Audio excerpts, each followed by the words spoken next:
Hi, nice to see you all. I have to confess that I'm late for everything, so it's working very well for me today that y'all are late for everything. And the second thing about me is I cry a lot, so that is still to come. I'm really not, and I'm nervous, which you all can probably tell. I'm not a performer. I don't have matching socks and tie. You know, the whole 9 yards. I'm cartilage, and when you're cartilage, it's kind of hard to explain yourself. And it's also, who knows what cartilage does? Anybody? Kind of, sort of, pardon? Connects. What else does cartilage do? Can we live without it? So it's kind of interesting in this, and Andre and Dr. Scott Cowan talked a lot about ed reform earlier, but we know that cartilage is sort of unknown and vital, and that's the role that support organizations in this ed reform movement are providing right now. I'm not going to go into the whole structure and how it is and what have you. I'm going to talk about this role that I think is incredibly important if we are going to succeed. I deeply believe, and I think that what is phenomenal for this city right now is that it is a wide-held belief across the city that we're going to be the first city in America, urban America, this is where I cry, that closes the achievement gap. We know, actually, that's it. I just do that real quick, and that's gone.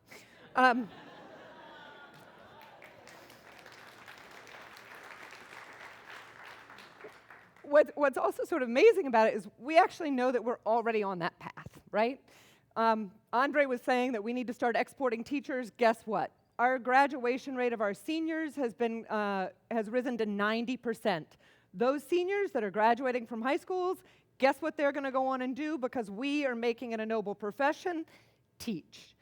So let me talk a little bit about why we think what this theory is and the role of cartilage.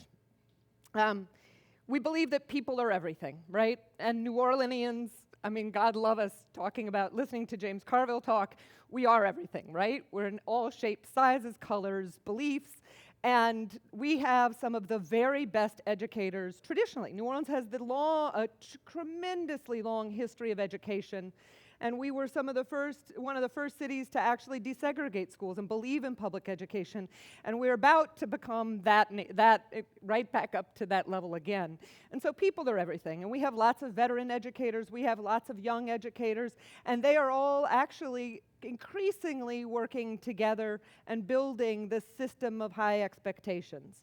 The interesting thing is that we're not really making excuses for kids anymore.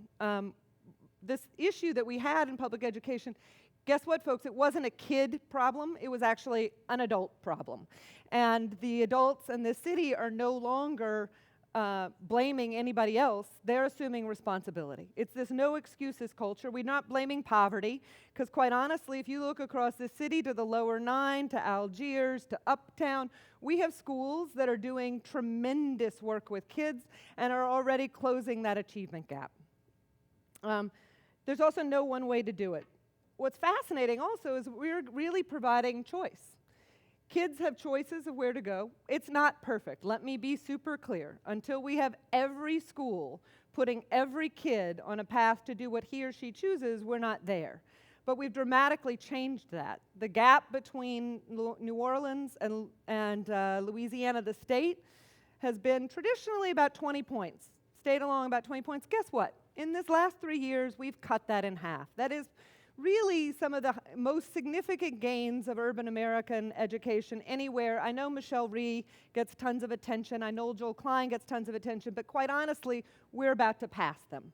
And it's pretty amazing. And it's because of this creativity. What we have done is really pushed down to the school site level what needs to happen.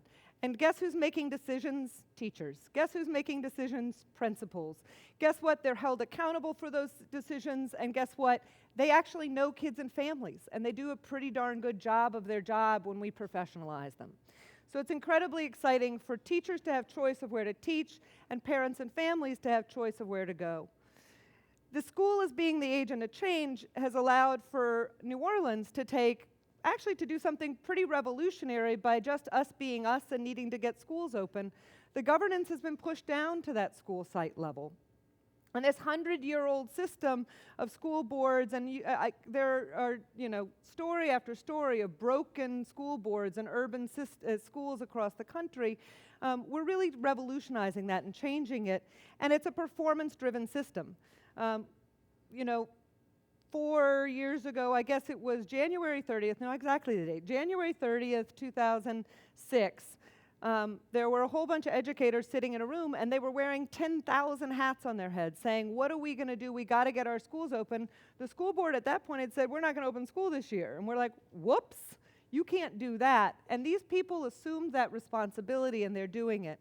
And then Cartilage comes along and goes out to recruit support to be able to allow those folks to do it. And so we've been able to bring in, quite honestly, initially $20 million of philanthropy from private sources, and now this model of a performance-driven system of schools is catching on, and New Orleans just won a $30 million federal grant. We're the only city to get that kind of support, and Cartilage wrote the grant, but it's the teachers and the kids and the parents and the principals that did it.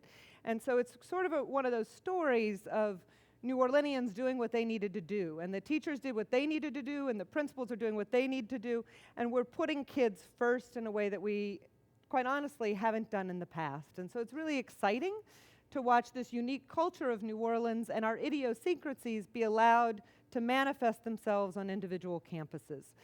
One of my dear friends likes to say that we are the Silicon Valley of ed reform. Massive amounts of entrepreneurship and innovation are springing up on every campus and across the city, and it's a tremendous honor to play a Cartilage role in that and help to infuse the city with those supports that actually the teachers and the kids who do that hard work day in and day out are really doing to get the dramatic gains that we're getting. So thank you. My tears are over.